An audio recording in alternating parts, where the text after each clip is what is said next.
আমার প্রশ্নটা সূরা আল আসরের উপর।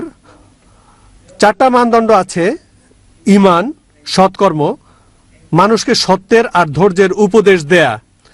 এটা কি মানুষকে উপদেশ দেয়া নাকি নিজে সত্য আর ধৈর্যের পথে থাকা? কারণ এখানে যে অনুবাদটা পড়েছি মানুষকে উপদেশ দেয়া, আরবিতে কি এটাই আছে নাকি নিজেকে সত্যর পথে রাখা? ভাই প্রশ্ন করলেন পবিত্র কোরআনের সূরা আসরের অনুবাদ নিয়ে। ওয়াল আসরি ইন্নাল ইনসানা লাফি খুসর ইল্লাল্লাযিনা আমানু ওয়া আমিলুস সালিহাতি ওয়া তাওয়াসাউ বিল হক ওয়া তাওয়াসাউ বিস সাবরি। ঈমান আনা এবং সৎ কাজ করার পাশাপাশি মানুষকে সত্যের উপদেশ দেয় আর ধৈর্য ও অধ্যবসায়ের উপদেশ দেয়। এটা ওয়া তাওয়াসাউ বিল হক। এখানে সত্যবাদী হওয়ার পাশাপাশি আপনি সত্যের উপদেশ দেবেন, তাহলে আপনি সত্যবাদী হবেন। না হয়ে মানুষকে উপদেশ দেবেন না, তাহলে সত্যবাদী হবেন। আর এছাড়াও ন্যায়পরায়ণ হবেন। সত্যবাদী হলে ন্যায়নিষ্ঠ হবেন।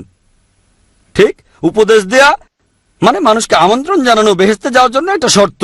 উপদেশ না দিলে আপনি বেহেশতে যেতে পারবেন না যদি আল্লাহ ক্ষমা না করেন। এই সম্পর্কে আগেও বলেছি, আল্লাহ যদি ক্ষমা করে দিয়ে বেহেশতে পাঠান সেটা আলাদা কথা। তবে সাধারণভাবে ঈমান ও ন্যায়নিষ্ঠতা এগুলো থাকার পাশাপাশি মানুষকে সত্য আর ধৈর্যের উপদেশ দেয়া এটা খুবই গুরুত্বপূর্ণ। আশা করি উত্তরটা পেয়েছেন।